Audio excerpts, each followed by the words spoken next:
Hola amigos y amigas del Instituto de Estudios Cabrireses. Bueno, en primer lugar, pues muchas gracias por contar conmigo para esta iniciativa virtual, que como he visto ya otros compañeros han grabado vídeos y conferencias y la verdad es que la calidad es muy buena y son tremendamente interesantes. Bueno, yo he estructurado la charla hoy en tres, en tres fases, ¿no? La primera voy a hablarles de la restauración en general. Tengo una segunda fase que vamos a hablar un poco de la obra nueva, cómo abordar la obra nueva. Y una tercera fase, me voy a poner ya más el traje de diputado de Cultura y bueno, voy a esbozar un poco cómo estamos enfocando desde el Instituto Leones de Cultura las ayudas y las líneas de trabajo en relación a la restauración, conservación y puesta en valor de nuestro patrimonio. Bien, pues yo creo que para empezar lo primero que tenemos que tener en consideración es ¿por qué? ¿Por qué restauramos?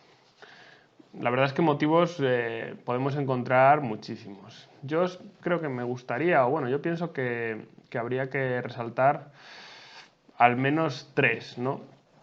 En primer lugar, porque conservar nuestro patrimonio es una responsabilidad con nuestras generaciones futuras. Yo muchas veces lo digo, ¿no? Hay una pequeña iglesia en un pueblo que probablemente tenga 1000 años y durante 1000 años habrá sufrido todo tipo de situaciones. Y las gentes del lugar pues la restauraron, la conservaron, la repararon, la modernizaron también. Y todo ese legado de tantas y tantas generaciones de nuestros antepasados, nosotros simplemente lo que tenemos que hacer es eh, coger ese bien y dejarlo en buenas condiciones para las generaciones que vengan después de nosotros. O sea que para mí, en primer lugar, podemos decir que es por pura responsabilidad. Además, ese patrimonio es nuestra identidad, eso está clarísimo, que es nuestra identidad y es nuestra historia. Así que ese sería como el primero de los argumentos para decidir que debemos trabajar por mantener nuestro patrimonio. El segundo es por sostenibilidad, así de claro lo digo, porque los edificios ya construidos ya han generado un impacto en el medio ambiente. Entonces es más sostenible siempre restaurar, es más sostenible siempre reparar que hacer obra nueva. Hay culturas y religiones incluso que cuando se va a hacer una nueva construcción piden perdón a la tierra por modificarla, perdón a la tierra por cambiarla, ¿no? Por como modificarla y de algún modo perturbarla. Bueno, lo podemos también entender así, ¿no? Yo cuando abordamos desde mi estudio de arquitectura la construcción de una edificación en un paraje natural, por ejemplo, que es como muy evidente, para mí es una gran responsabilidad, porque lo que nosotros estamos haciendo va a durar décadas, si no siglos, y bueno, es una gran responsabilidad esa transformación que hacemos del medio ambiente. Por lo tanto, es por sostenibilidad, por respeto a la tierra, creo que es mejor siempre conservar, mantener y recuperar o rehabilitar o dar un nuevo uso a algo que ya es existente. Además que es más barato. Eso es uno de los grandes mitos que nos han querido imponer muchos de los albañiles, ¿no? Que andan por ahí, que te dicen es mucho más barato hacerlo nuevo que restaurarlo. No, eso es mentira. Y eso es uno de los principales mitos que yo hoy quería dejar bien claro, porque además soy consciente de que el público que está escuchando esta charla pues tampoco es súper experto en la materia, pero sí que todo el mundo puede entender que si yo tengo una casa, tengo las paredes, aunque la tenga que hacer entera nueva por dentro, incluso hacer la cubierta, ¿no? Siempre va a ser eso más barato que hacer una cimentación, que hacer esos muros, esa estructura. Por lo tanto, por sostenibilidad, tanto desde el punto de vista ambiental como económico, hay que abogar por la restauración. Y luego el último punto es por pura economía. Economía porque desde el plano más global, porque nuestro patrimonio al final es un recurso económico enorme. Y tenemos la suerte de que ya no somos pioneros en esto, sino que estamos rodeados de buenísimos ejemplos. Uno muy cercano, por ejemplo, Peñalba de Santiago, una rehabilitación yo creo que muy acertada, está generando recursos económicos para Peñalba y para todo el Valle del Silencio. Por lo tanto, yo creo que tenemos que jugar cuando se habla de restaurar y de invertir en patrimonio. No es... o sea, yo me niego a decir que la inversión en patrimonio, que es como un dinero a fondo perdido, que es una especie de romanticismo. No, no. O sea, invertir en patrimonio genera riqueza, genera un retorno económico directo. Y eso es un principio que es fundamental, que yo aplico constantemente, sobre todo, por ejemplo, para reivindicar que se inviertan más dineros y que, por ejemplo, el Instituto de de Cultura tenga más fondos para la restauración de patrimonio. Y la verdad es que yo creo que a nivel político, sobre todo a nivel político local, ya es una cosa que cualquier alcalde ve, que invertir dinero en reparar el molino del pueblo ahora ya tiene una rentabilidad. No tengo que decirlo a los que me estáis escuchando porque estáis seguro convencidos, pero yo sí que capto que cada vez hay más gente en la política, al menos en la política local, que una vez ya solucionados como pues la traída, el alumbrado, las cosas como más básicas, yo creo que también por generación, ¿no? Por un tema que ha ido evolucionando, ¿no? La forma de ver el mundo rural. Ahora cada vez más alcaldes están convencidos de que merece la pena pues, restaurar el patrimonio, desde el más humilde, como puede ser un pilón, una fuente, hasta, pues, hasta un bien de interés cultural que puedan tener en su municipio. Por lo tanto, reitero que la restauración tiene un gran retorno económico y es una buena inversión, es rentable económicamente. Creo que eso es también importante pues, para que se siga invirtiendo en restaurar el patrimonio, ¿no? Sí que es verdad que ya pasando un poco, evolucionando un poco el tema, ¿no? Que cuando bueno, a mí se me plantea, ¿no? Hablar un poco de restauración, lo primero que quiero es, como objetivo, hacer una charla como muy accesible, ¿no? Voy a huir de los tecnicismos. Pero también otra de las cosas que me cuestiono es cuando se habla de restauración, ¿qué entendemos por restauración? A priori, la edificación, ¿no? Pero creo, y quiero hacer un pequeño inciso en estos minutos de charla, que también es importante un enfoque global que va más allá de las propias construcciones. Creo que sería bueno hablar de la restauración del paisaje, de la restauración de los caminos, de las infraestructuras que tenemos en el mundo rural, ¿no? Y de hecho lo considero tan importante que dedicaré unos minutos a hablar un poco del urbanismo de nuestros pueblos y bueno, hasta dónde podemos intervenir, que creo que hay mucho que hacer también en ese aspecto, ¿no? Además del paisaje, bueno, podemos también hablar de los entornos, también de los pueblos. Bueno, yo creo que se puede dar un enfoque cuando se habla de restauración en general, ¿no? Creo que hay que abordarla de forma global y más en el entorno rural donde todo está muy conectado, ¿no?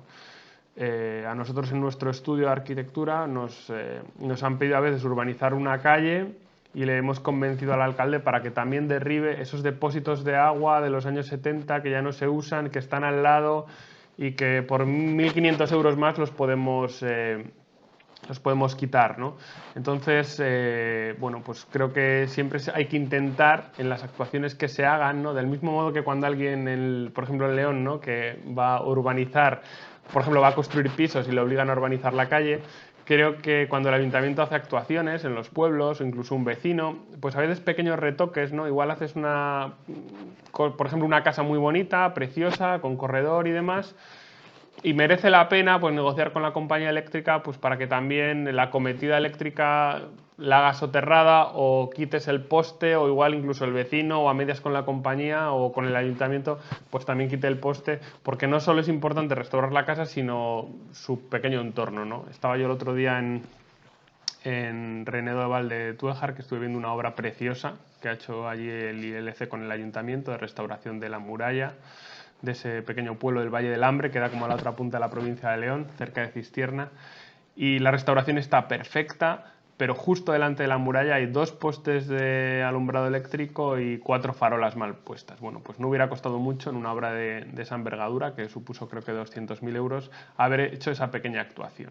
O sea que, bueno, la visión integral. Me voy a quedar ahí, que es a lo que yo les quería comentar, que una visión integral a la hora de la restauración que aborde todos los aspectos, tanto el urbanístico como el paisajístico, como también la actuación en la propia arquitectura, creo que es lo que hace que las actuaciones en este campo queden redondas, ¿no?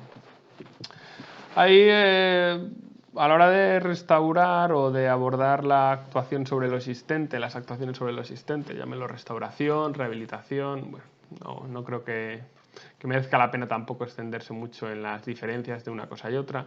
Al fin y al cabo es actuar en lo existente. Creo que nos tenemos que regir por una serie de principios, o al menos nos tenemos que hacer unas preguntas previas. Yo creo que lo podríamos definir así, como unas preguntas previas. Tengo anotado y he estado yo mismo reflexionando, ¿no?, para hacer esta ponencia, que uno de los principios es el principio de la responsabilidad. Yo creo que actuar sobre lo existente es un acto de enorme y trascendente responsabilidad. Estamos tocando y algo que tiene mucha historia, que tiene muchos porqués, y yo siempre me pregunto, bueno, no es que me pregunte, es que tenemos que ser conscientes de que no tenemos las claves de todo lo que se ha hecho, por qué se ha hecho. Incluso hay veces cosas, y lo hemos notado todos, cosas que igual ahora no valoramos, igual dentro de unos años sí. Y así que, por lo tanto, yo creo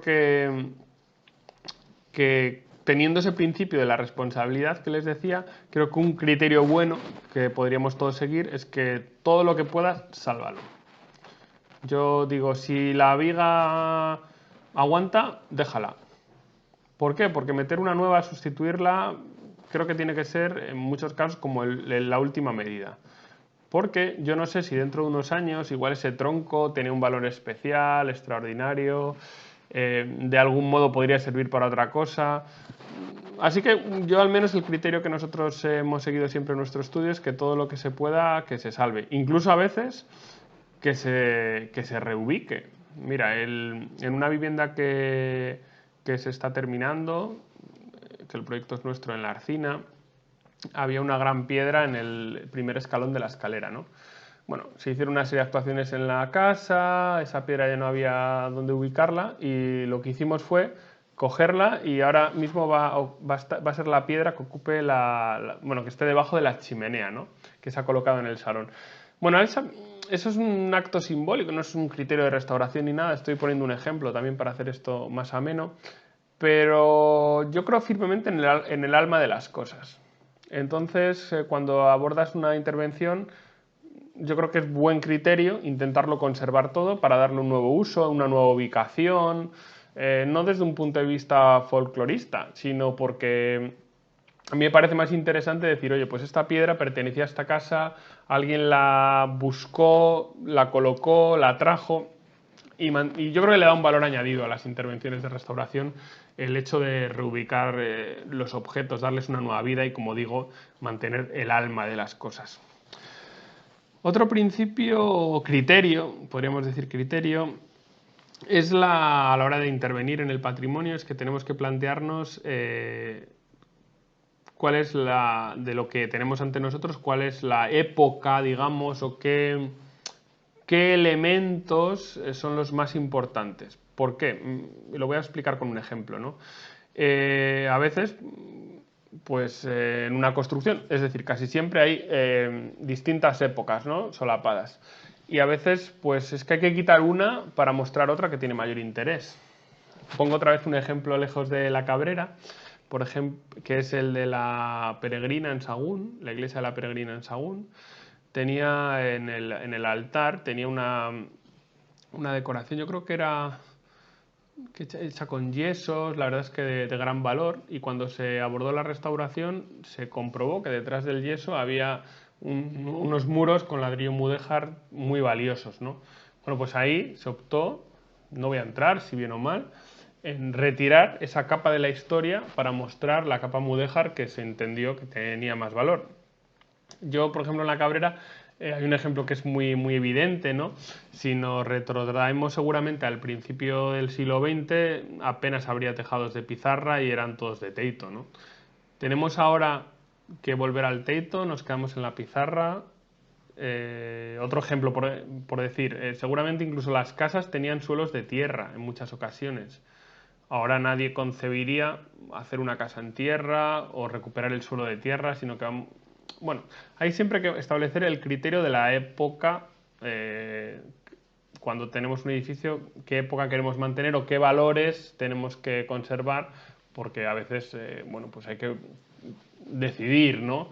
Y unificar. Yo creo que unificar en las intervenciones no viene mal, en general, porque normalmente no todo lo que hay en una construcción pues tiene igual valor ni igual utilidad. Otro principio que yo creo que en toda intervención tiene que estar presente es el criterio de mejora de la durabilidad. Esto, bueno, la verdad es que todo esto tiene muchas ramificaciones y conexiones. Intento como sintetizarlo, porque la durabilidad también a veces está vinculada a la sostenibilidad, bueno, etcétera. Se lo voy a explicar. Cuando hablo de durabilidad, hablo, por poner un ejemplo, que cuando se interviene en una cubierta, en un nuevo tejado, hoy por hoy yo creo que todos los profesionales colocan medidas de impermeabilización por si la capa de cobertura falla. Por ejemplo, el onduline, ¿no? Ahora se usan otros métodos, bueno, el onduline sigue existiendo ahí, pero yo no intervendría nunca en una construcción actual sustituyendo una cubierta y sin colocarle una lámina de impermeabilización, una lámina, un onduline, una placa.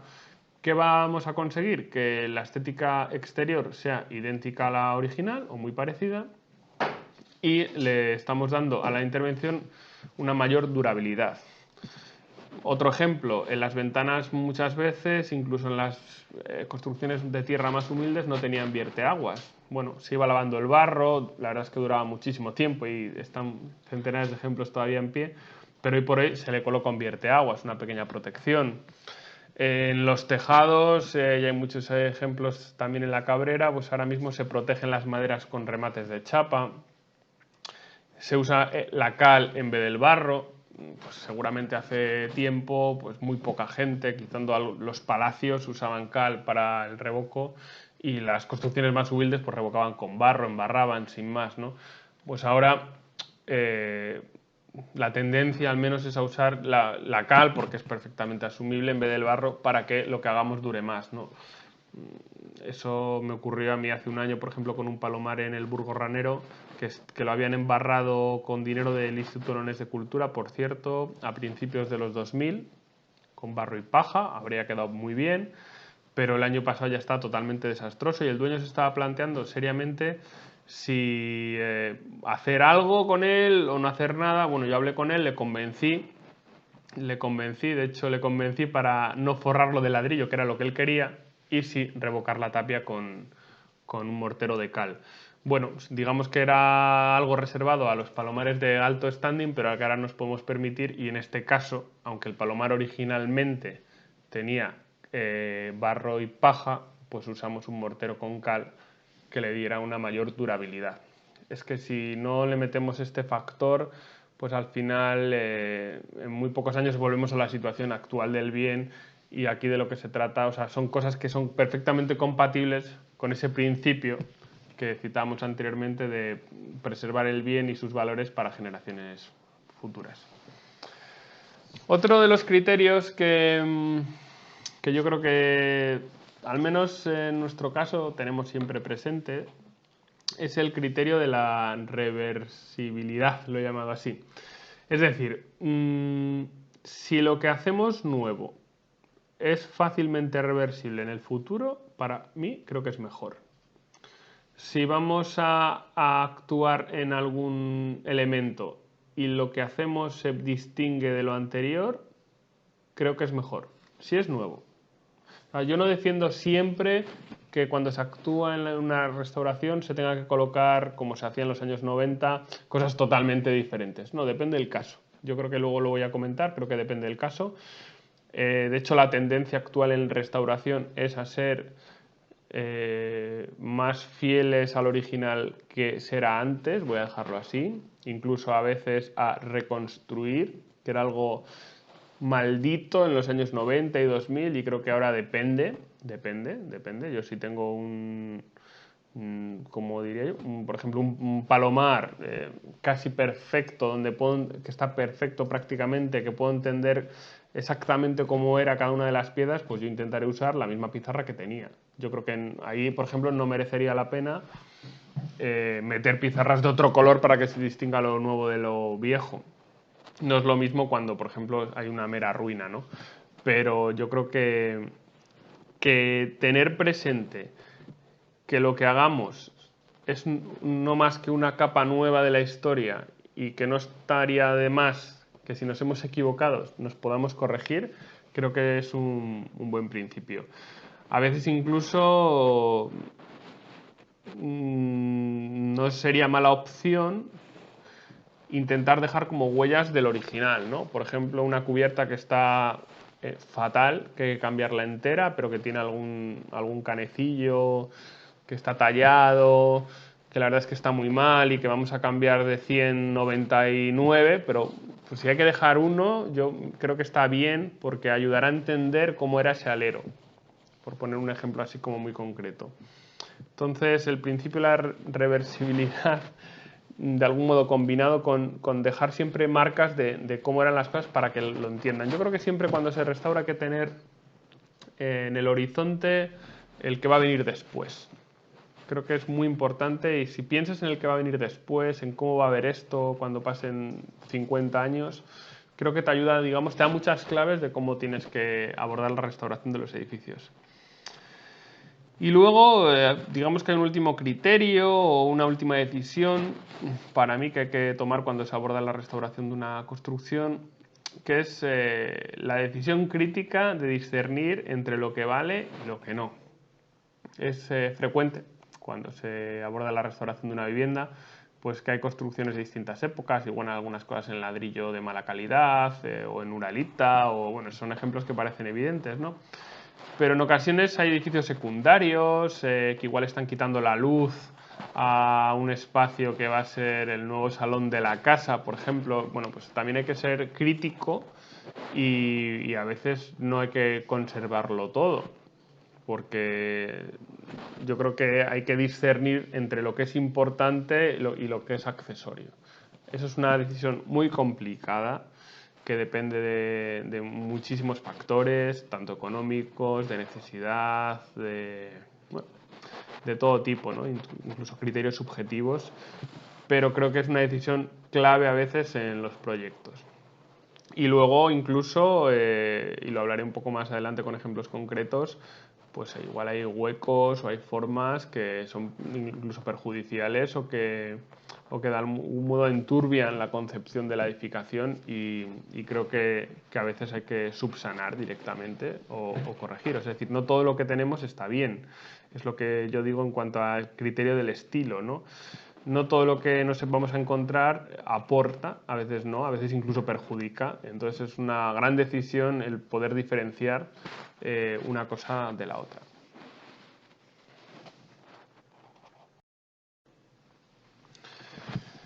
Decíamos al principio que teníamos como 3 bloques, ¿no?, en la conversación. Este es el segundo. En este bloque voy a hablarles de la vivienda, porque yo creo que es el elemento que quizá genera más interés a nivel edificatorio.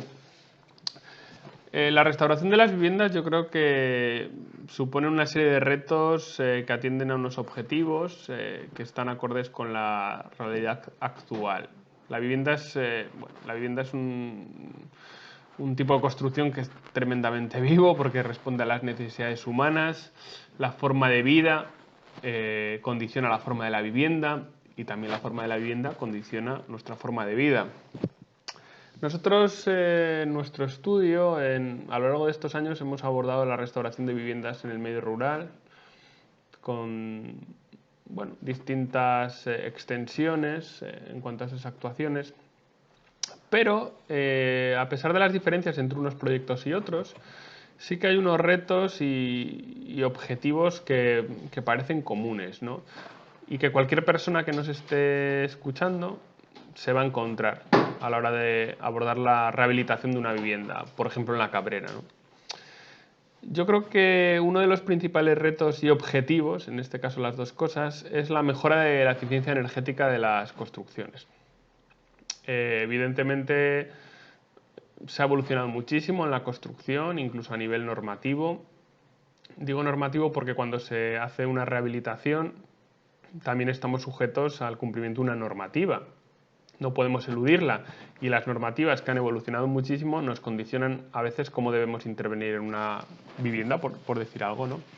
Hoy en día, y hablo a nivel de eficiencia energética, tenemos que cumplir con una norma que viene en el Código Técnico de la Edificación, que es el documento básico de la eficiencia energética, bueno, podemos llamar así, donde nos obliga a que el consumo de calefacción de la vivienda tenga un límite.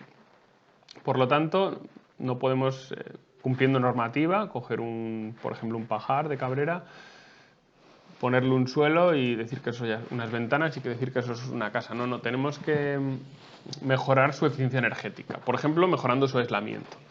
Claro, para mejorar el aislamiento se puede poner por el exterior de la construcción y revocarlo, o por el interior. En una rehabilitación, normalmente, una vivienda de las que nos podemos encontrar en La Cabrera, normalmente el aislamiento se tiene que poner necesariamente por el interior. Por lo tanto, vamos a reducir ya necesariamente, obligatoriamente, el espacio interior. Es un condicionante. ¿Por qué es así? Porque el exterior nos va a interesar porque tiene seguramente piedra o porque tiene un acabado que nos interesa, no queremos alterar la volumetría, no queremos perder los dinteles de las ventanas, etc., ¿no? Entonces, el aislamiento vamos a ver que va normalmente a estar situado en el interior de la vivienda. Al colocar el aislamiento por el interior de la vivienda, ya estamos de algún modo resolviendo otro de los retos que tiene la rehabilitación de construcciones para vivienda hoy en día, que son las instalaciones.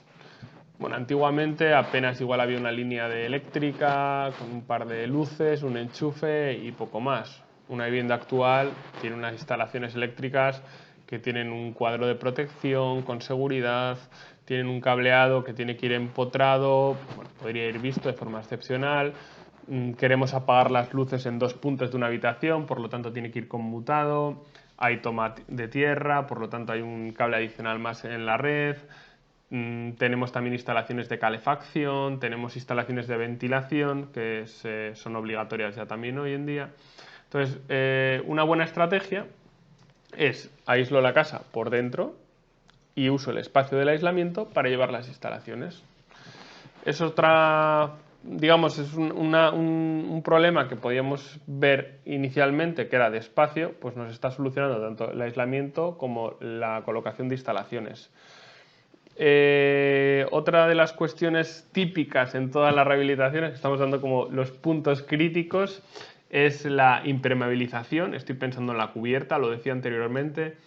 No concibo que hoy en día una cubierta no se aísle y sobre todo que no se le ponga una protección impermeable por si se rompe una pizarra que no tengas, o una teja que no tengas gotera, ¿no?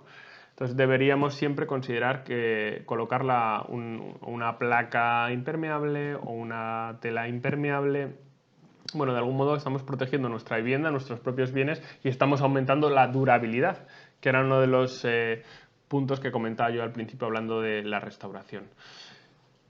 Mirad, el 40% de la energía que pierde una casa la pierde por el tejado.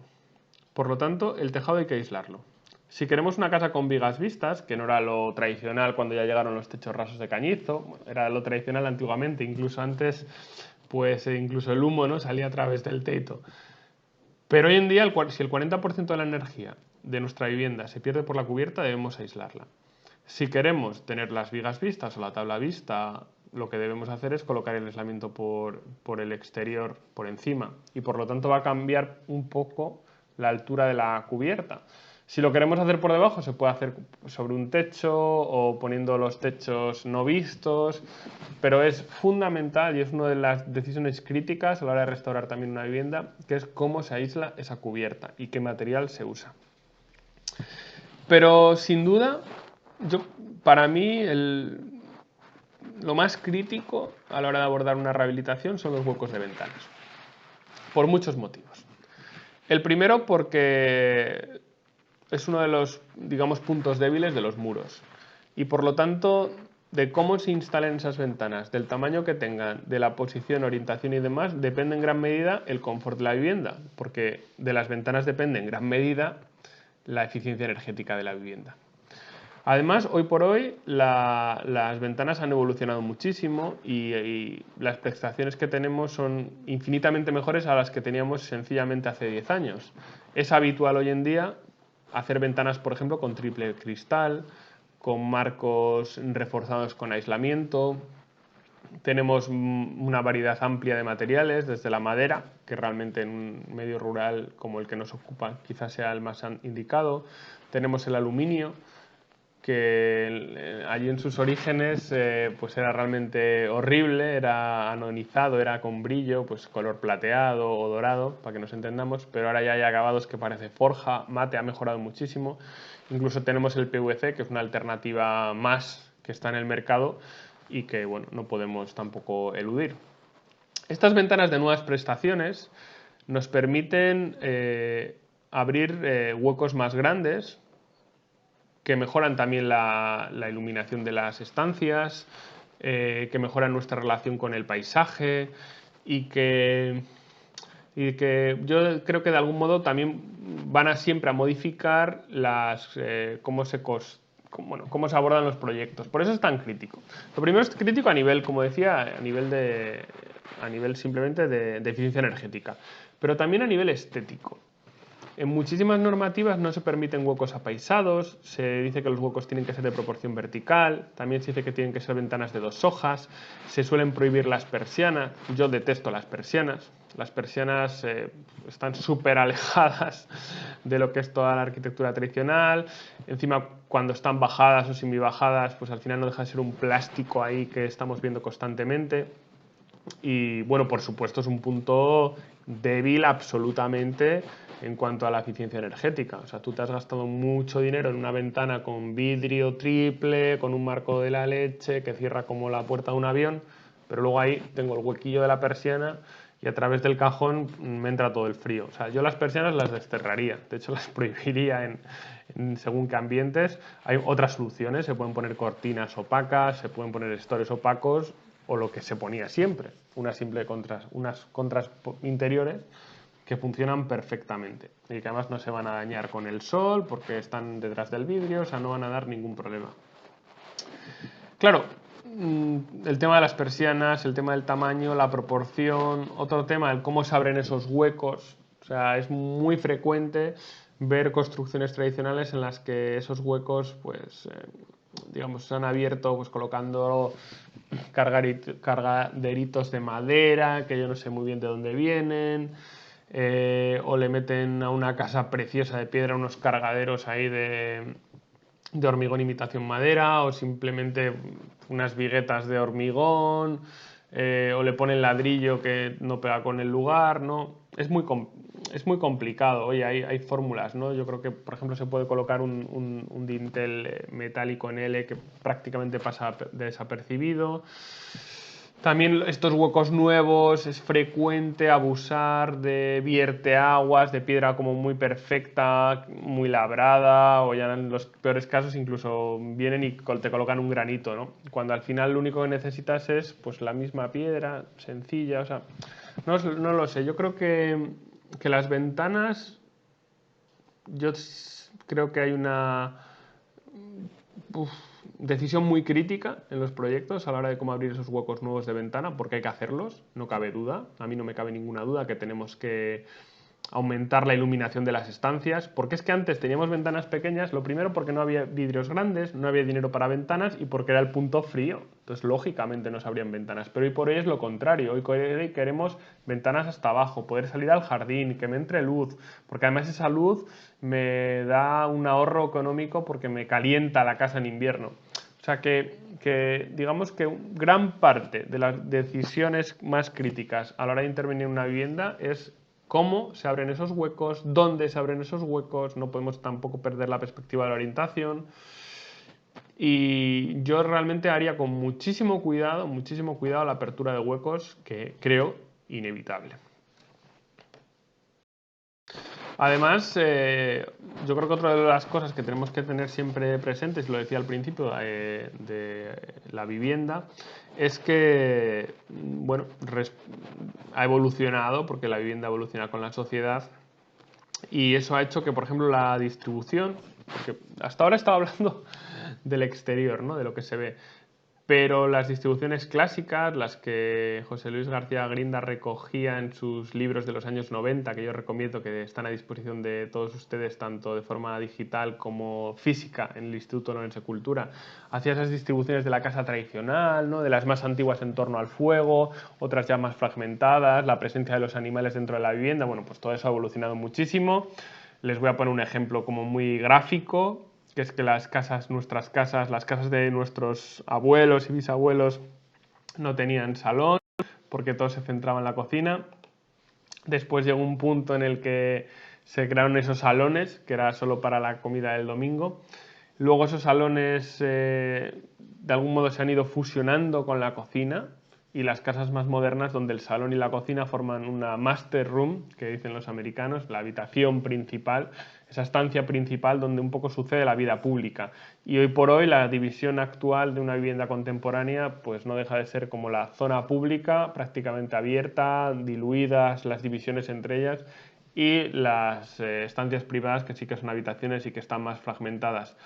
Esa distribución actual yo creo que es inevitable que se traslade al interior de las nuevas construcciones, y por lo tanto, y eso también hay que, ahora mismo el criterio general cuando se interviene en las construcciones, en las viviendas tradicionales, es que las modificaciones interiores se mantienen.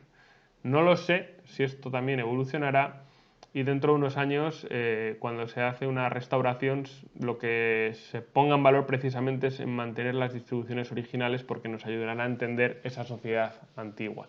También dependerá del caso. Yo creo que habrá construcciones que merecerá la pena conservar, igual con un uso público, y conservar esa distribución.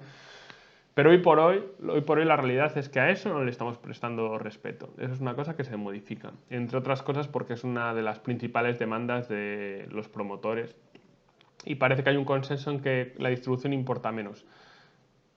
Yo, para nosotros sí, es verdad, creo que importa menos, así estamos actuando, pero como les decía al principio, abordar la restauración del patrimonio es algo que a mí me da muchísimo respeto, y bueno, lo dejo ahí como una reflexión que también debemos considerar, porque igual ahora lo que estamos haciendo, esta forma de proceder, en unos años se demuestra fracasada, no lo sé, el tiempo dirá.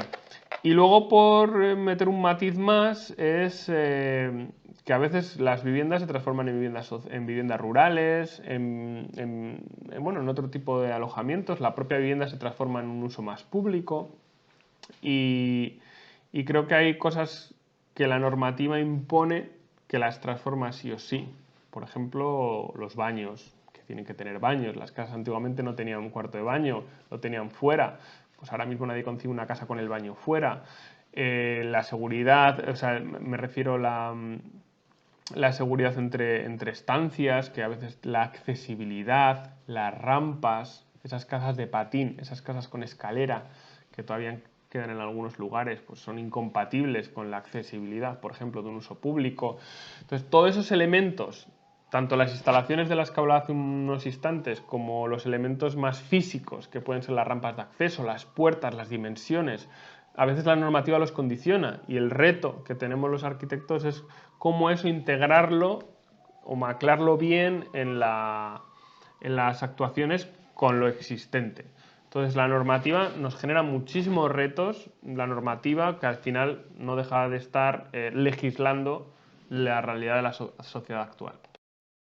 Y a pesar de todos estos retos que tenemos por delante, yo creo que les apetecerá que les diga algunos ejemplos como muy concretos de criterios a la hora de intervenir. Y para hacerlo, mira, les voy a decir algunos noes, al menos para mí. Yo digo no a los cargaderos de madera en las ventanas. Si alguien quiere madera en la parte superior de las ventanas, puede hacer un recercado a 4 lados de forma tradicional y le va a quedar bastante mejor, porque yo no sé muy bien de dónde ha venido esa moda de poner cargaderitos, incluso ahora ya de hormigón, etc. Otro gran no es todo lo que sea imitación A, y en especial a imitación a madera. Es detestable, por ejemplo, los suelos de hormigón impreso que imitan a madera. o la cerámica que imita a madera, o el PVC que imita a madera. No, vamos a ser nobles con los materiales, porque por muy bien hecha que esté la imitación, nunca va a ser como la original, va a envejecer de forma diferente y se va a notar. Y se va a notar. Tú cuando vas a la tienda a comprar el azulejo verás que, oh, qué buena imitación la madera, pero al final se va a notar. O sea, si no hay presupuesto para la madera o consideras que no es suficientemente resistente, pues hay otras alternativas. O sea, es preferible colocar un suelo de hormigón pulido que un suelo de imitación madera, desde mi punto de vista, ¿eh? Esto, por supuesto, es cosecha de la casa. Hay otras modas también que, bueno, que son muy discutibles. Por ejemplo, el rejuntar la piedra. Yo he abordado a veces construcciones con muros de piedra de 60 centímetros. La piedra está, incluso tiene sus musgos, se ve el barro, ¿no?, medio cayéndose en algunas zonas. Pero si es que el muro está perfecto, si no le va a pasar nada. Si es que ese muro probablemente, si hubiera sido una casa, hubiera estado revestido totalmente y tapado. Ahora es verdad que se ha picado mucho mortero, sobre todo el mortero que se puso a partir de los años 60, 70. Está bien. Bueno, hay gente que incluso dice que no, que la piedra debería estar tapada, sobre todo en vivienda. Bueno, depende también la zona y demás. Pero sin entrar a eso, porque hay que rejuntarla siempre. ¿Y por qué hay que rejuntarla? Esa competición del albañil, el que mejor rejunta es el que menos te deja piedra a vista. Bueno, pues no hagas nada. Si es que a veces no hay que hacer nada. A veces no hace falta rejuntar. No lo hagamos. No lo hagamos. Y luego hay otras soluciones. Pero al final todo se resume en que hay que ser honesto con los materiales. Es decir, es mejor un hormigón pulido o un hormigón lavado, que es el hormigón que antes de ponerse duro lo lavas con agua a presión y se ve la piedra. Mejor eso que poner imitaciones A, que coger un corredor y ponerlo en metálico, por ejemplo, cuando igual tiene que ser de madera. Bueno, pues ponlo de madera. Incluso a veces, y es una estrategia que nosotros en el estudio hemos usado, para proteger una viga he colocado otra madera de 5 centímetros, como madera de sacrificio. Digo, bueno, dentro de 15 años cuando esté muy mal, la quitas, pones otra, por ejemplo, para proteger el frente de un corredor, por poner un ejemplo muy concreto. En definitiva, vamos a intentar siempre usar materiales, bueno, desde mi punto de vista naturales, a mí es lo que me gusta, pero si no son naturales, que sí que sean honestos, que sean sinceros. O sea, huyamos de las imitaciones A, incluso en la cerámica, ¿no? O sea, si hay que poner un mármol, pon un mármol, pero no pongas una cerámica que parezca un mármol. Bueno, pues pon un azulejos, está bien. Hay hidráulicos maravillosos y hay azulejos más modernos que no pretenden ser otra cosa. Entonces vamos a, sobre todo, estoy hablando sobre todo, yo lo aplico siempre, pero sobre todo cuando tenemos al lado un edificio que tiene toda su honestidad como la que tiene un edificio antiguo, que normalmente las cosas son lo que parecen que son. Y no quiero dejar la oportunidad de esta conferencia para hablarles de, igual, bueno, ya les excedo un poco, para hablarles de los criterios que tenemos que seguir en cuanto a urbanización, ¿no? Empezaba yo hablando de que cuando se aborda la rehabilitación hay que verla desde un punto integral, también paisajística, también urbanística. Y bueno, hay algunos retos que tenemos los municipios por delante, y de aquí ya les hablo en calidad de concejal, de un ayuntamiento, de Mansilla Mayor. Básicamente tenemos el reto de los materiales de las pavimentaciones y de las infraestructuras. Cuando hablamos de infraestructuras hablamos sobre todo del teléfono y de la electricidad, que suelen ser infraestructuras que tenemos aéreas en nuestros pueblos. Y mirad, las normativas todas imponen ya que las líneas se tengan que soterrar. Es verdad que los ayuntamientos no lo pueden abordar, las compañías eléctricas que ni a veces no reparan las averías y sobre todo las de telefonía que ni siquiera nos dan buena señal, pues es difícil que les podamos exigir que soterren toda la red en nuestros pueblos. Pero sí que es cierto que cuando se solicita una alta nueva y hay que hacer un nuevo tendido, hay los ayuntamientos que tienen que dar licencia o autorizar esa obra o esa tramitación. Sí que pueden hacer una labor importante de imponer a las compañías que lo que hagan nuevo lo hagan soterrado. Yo he tenido algunos casos en mi ayuntamiento y la verdad es que lo hemos logrado, porque el impacto de esos postes de hormigón pues es enorme y encima es perdurable. Por lo tanto, creo que tenemos que hacer un esfuerzo grande por pelear un poco esa batalla, porque creo que merece la pena, ¿no? Cada poste que que se quita o que se evita de poner, hacemos un gran favor a nuestro paisaje. Y luego cuando alguien pues, aborda una nueva construcción, sobre todo una obra de nueva planta, creo que sí que intentar siempre que las acometidas sean soterradas en la medida de lo posible, o si tiene que venir de la casa del vecino, ese paso hacerlo soterrado. Muchas veces las compañías además ayudan, incluso se costea la obra a medias. Bueno, yo creo que esa siempre hay que explorarlo, ¿no? Y luego incluso las tapas de contador, que son tan horribles y que están a veces en lo peor de las fachadas. Hay normativas, por ejemplo, como la de Peñalba de Santiago, que obliga a que tengan una puertecita de madera, o se puede poner una puertecita de chapa. Bueno, les quería decir algún ejemplo concreto, porque creo que es como lo más práctico, y debemos intentarlo en la medida de lo posible. Incluso, mira, si ya lo tenemos así, incluso pintarlo. El contador se puede pintar. No tiene por qué quedar de plástico feo, dejando la ventanita. Hablo del de luz. Y el de agua, ha habido una tendencia en los últimos años en todos los ayuntamientos a colocarlos en fachada para que la lectura fuera más fácil, lo cual ha enfeado muchas fachadas, y ahora pues la tendencia es la contraria, es volverlos a poner en el suelo, porque la lectura suele ser electrónica en los sistemas nuevos y no hay que abrir la tapa, sino que se pasa un lector y sin abrirla ya se lee. Y además no se hielan, que es uno de los problemas que nos hemos encontrado en León. Los contadores en fachada, todos ahí envueltos y tal, porque cada poco se te rompe el contador. Bueno, si aún así lo tenéis en fachada, bueno, no estaría mal colocarle una tapa, siguiendo un poco la inspiración de Peñalba, que es una gran referencia que tenemos en la provincia de León. Y luego, otro de los aspectos, junto al de las infraestructuras, es el de las pavimentaciones. Mira, voy a hacer una relación de más barato a más caro de los pavimentos que podemos colocar en una calle en el pueblo. El más barato, el asfalto, el aglomerado. Evidentemente lo haría el ayuntamiento. Yo creo que eso hay que reservarlo a las carreteras, sencillamente. Sencillamente. Es mejor hacer menos y hacerlo bien que hacer más y al final meter asfalto. Por el tipo de producto, por el impacto visual. Bueno, hay infinidad de motivos. Digamos que el siguiente material a usar en una calle sería el hormigón pulido.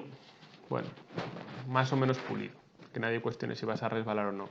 Bueno, es una opción más cara que el asfalto, económica, bueno, sí.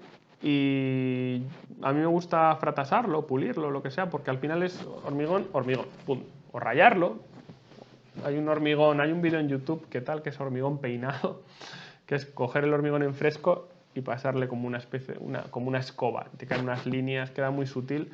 Bueno, el hormigón es un recurso económico, pero que es bastante, bueno, no está mal.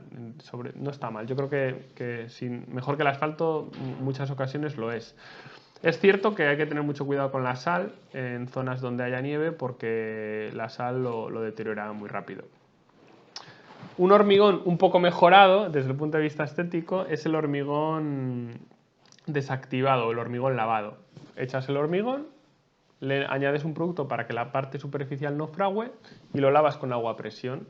Queda la piedra, entonces queda como más agradable. Hay una intervención nuestra en nuestro estudio en la localidad de Benllera, cerca de la Magdalena, donde hicimos toda una pavimentación del pueblo, de la parte central del pueblo de Benllera, con hormigón desactivado. Ahí además usamos un recurso que creo que también es muy recomendable, que en vez de usar cemento gris, se usó cemento blanco. Tiene una repercusión como de 15-20 euros metro cúbico más, incluso creo que no tanta, pero el aspecto, si se usa cemento blanco y arena normal, pues un aspecto así como beige o marrón claro, que huyes del gris prácticamente al mismo precio, y la verdad es que es muy resultón la solución, sobre todo por el coste.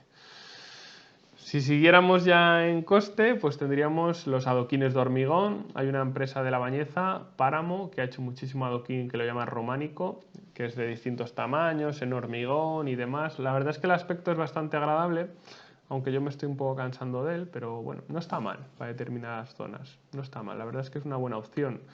En muchos pueblos se ve, y sobre todo en la zona, yo creo que en la Cabrera debería de haber algo que es seguro por cercanía, porque se ha puesto mucho románico ese adoquín, no está mal. Luego el siguiente sería un adoquín de piedra natural, que creo que en nuestra zona no lo hay, no es frecuente para nada, de forma tradicional, porque ya sube mucho, se usa mucho en ciudades, donde también se usa piedra natural. Bueno, usar la piedra natural siempre es más caro, Bueno, yo creo que difícilmente vamos a tener presupuesto para ello, pero bueno, pensad en los porches. Cuando hablo de urbanización, cuando estoy hablando de estos materiales, estoy hablando, pensando en las calles, pero también estoy pensando en las casas, en nuestra urbanización de la parcela.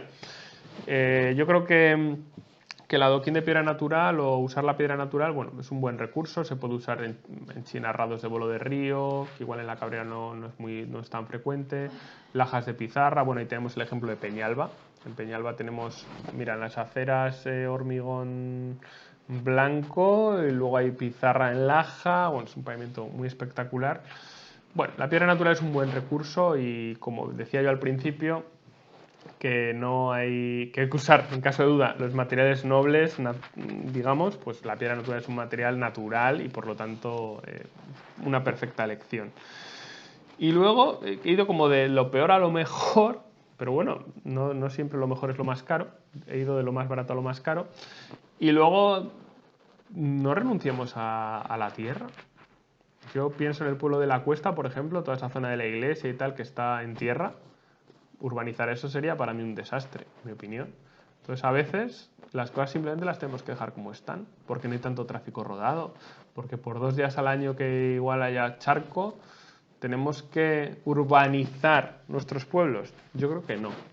Así que la mejor opción siempre, a veces, es dejar las cosas naturales. Esa es mi opinión. Lógicamente hay que ver cada caso, pero bueno, por ejemplo en el pueblo de la Cuesta, el pueblo de Iván, está clarísimo que esas calles no se deberían para pavimentar, al menos desde mi punto de vista. Y ya por concluir, voy a hacer una pequeña reflexión sobre la obra nueva. Es la misma que hace Grinda en sus cuadernos de arquitectura, en el cuaderno de la Cabrera, concretamente. Y dice que la arquitectura, la nueva arquitectura, las nuevas edificaciones, tienen que ser respetuosas con el entorno, y ahí yo añado yo, sobre todo respecto al volumen, el tipo de cubiertas, pues que sean a 2 aguas, no hacer cosas excesivamente elevadas, jugar con la topografía en cuanto al volumen. En cuanto a los materiales, intentemos siempre utilizar los materiales de la zona, los colores de la zona, las geometrías de la zona, pero, añade Grinda, no caigamos en folclorismos, o sea, no caigamos en imitaciones literales de casas ya existentes o manierismos de buscar una copia de... Bueno, yo creo que la arquitectura nueva pues, es una arquitectura de nuestro tiempo y si somos respetuosos en cuanto a volumetría y en cuanto a materiales, podemos utilizar un lenguaje arquitectónico contemporáneo que yo defiendo y claramente. Es verdad que la charla de hoy era sobre restauración, pero creo que merecía la pena por lo menos hacer un inciso en que la nueva arquitectura no tiene que ser una imitación, no tiene que ser folclórica, tiene que tener el lenguaje de nuestro tiempo. Y ahora sí, ya para terminar, me pongo el traje de diputado de Cultura para comentarles simplemente, casi a modo de información, que el Instituto está trabajando digamos, en 4 aproximaciones respecto a la arquitectura y al patrimonio. 4 líneas de actuación y hay una quinta que este año no hemos abordado, pero bueno, que está ahí, que está presente y que son las siguientes, ¿no? Por un lado tenemos el tema de las iglesias. Ahora mismo se está ejecutando un convenio que firmó el equipo de gobierno anterior con el obispado para la restauración de iglesias. Yo creo que podemos buscar fórmulas diferentes de colaborar, pero creo que debemos mantener el compromiso con este tipo de edificios públicos, que a veces son los únicos que tienen los pueblos. Veremos la manera de hacerlo, pero tenemos claro que debemos seguir trabajando en esa línea.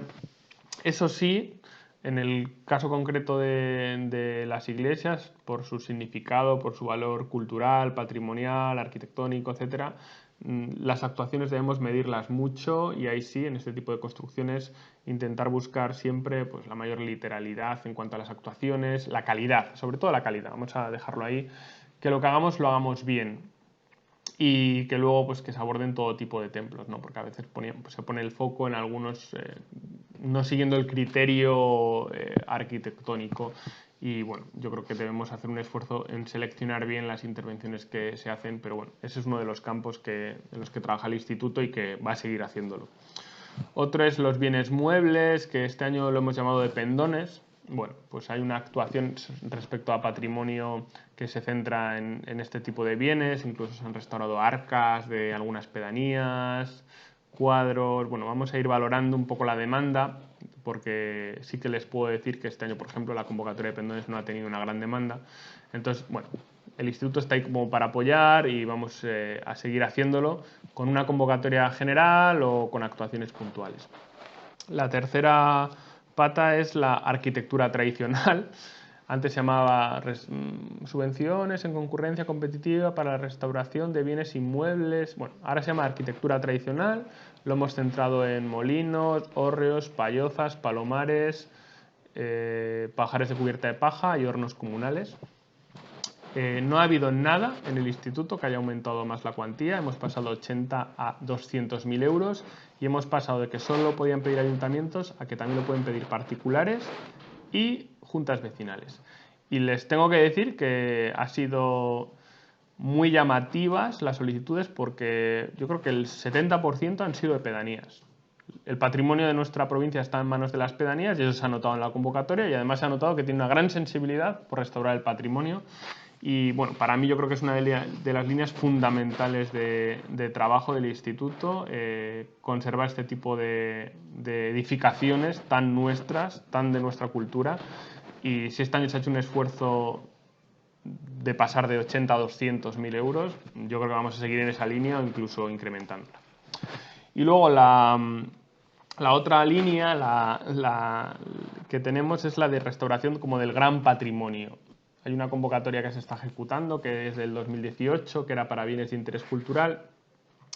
Y bueno, estamos en la línea, el equipo de gobierno, de seguir manteniéndola, de volver a hacer otra, en la que vamos a premiar o valorar, y es una cosa que yo creo que allí en la Cabrera puede interesar mucho, los proyectos que son intermunicipales. Estoy pensando, por ejemplo, en los canales romanos y, bueno, y en otro tipo de infraestructuras, ya no solo edificios, sino también infraestructuras que yo creo que tienen un gran potencial de desarrollo turístico y una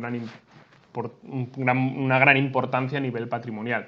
Así que habrá una nueva línea, yo estoy convencido, no sabemos cuándo ni en qué cuantía, para estas grandes obras, bueno, que son como muy singulares y muy importantes a nivel estratégico, algunas para las comarcas. Serán bienes de interés cultural, edificios protegidos, como decía, proyectos intermunicipales tendrán cabida, y también entornos de monumentos o conjuntos, o actuaciones en conjuntos. Bueno, es una cosa que este año no toca, porque este año toca acabar con lo anterior, con lo que está ejecutándose, pero que sí me gustaría que se abordase, porque, bueno, parte del futuro económico de nuestra provincia depende de la situación de nuestro patrimonio. Y luego, por último, un aspecto en el que hay bastante demanda son ese tipo de pequeñas construcciones, presas, fuentes, pilones, potros, que los pueblos, la verdad es que quieren mantener, lo cual es pues una muy buena noticia. No tenemos nada específico porque son actuaciones pequeñas, así que yo creo que, independientemente de que el ILC esté detrás o no, yo creo que ahí los ayuntamientos tienen que echar una mano, tienen que comprometerse con esas demandas que suelen ser de pedanías, porque manteniendo nuestro patrimonio mantenemos nuestra esencia, respetamos a nuestros antepasados, y yo creo que qué mejor dinero, ¿no?, invertido que actuar en conservar lo nuestro, en tener nuestros pueblos mejor. En Mansilla Mayor, que la verdad es que la concentración parcelaria arrasó el paisaje y no tenemos un gran patrimonio de este tipo, sí que hemos hecho un esfuerzo, por ejemplo, por restaurar las básculas, el pequeño patrimonio industrial, los transformadores de luz. Fijaros, los transformadores de luz, que yo he visto alguno allí en la Cabrera, de pizarra, de adobe, ¿no?, que fueron tan importantes y que, por ejemplo, le quitaron a nuestros pueblos las velas, ¿no?, la luz eléctrica. Esas construcciones que están ahí como en la ladera del pueblo, totalmente abandonadas, que además se conectan con un molino de los cuales quedan un resto. Bueno, pues esas construcciones también. O sea, todo eso que habla de nuestra identidad y de nuestra historia creo que lo debemos conservar. Así que hay que seguir incidiendo en protegerlo y reivindicándolo, porque además pasa una cosa, y ya con esto concluyo, que cuando se trabaja en la línea de preservar el patrimonio, cuando se hacen las cosas bien, todos estamos de acuerdo en que eso tiene un efecto contagio en los pueblos de al lado, en el vecino de al lado que también arregla su fachada. O sea que cada cosa que se hace tiene un impacto en el propio objeto, pero luego en su entorno. Así que yo les animo enormemente a apostar por el patrimonio, por la restauración, por los buenos profesionales, que tenemos muchos en la provincia, y por seguir trabajando en difundir este tipo de iniciativas de restauración, de los cuales en la Cabrera tenemos buenísimos ejemplos y que estoy convencido que van a dar una salida económica y laboral para muchos de los ciudadanos de esa comarca tan querida y del resto de la provincia de León. Pues muchísimas gracias. Me he extendido más de lo que yo mismo había imaginado, pero la verdad es que es un área que es importantísima, que a mí particularmente me gusta mucho y quiero pues, cerrar dándoles las gracias por haber escuchado esta charla y al Instituto de Estudios Cabrireses por haberla organizado. Un saludo.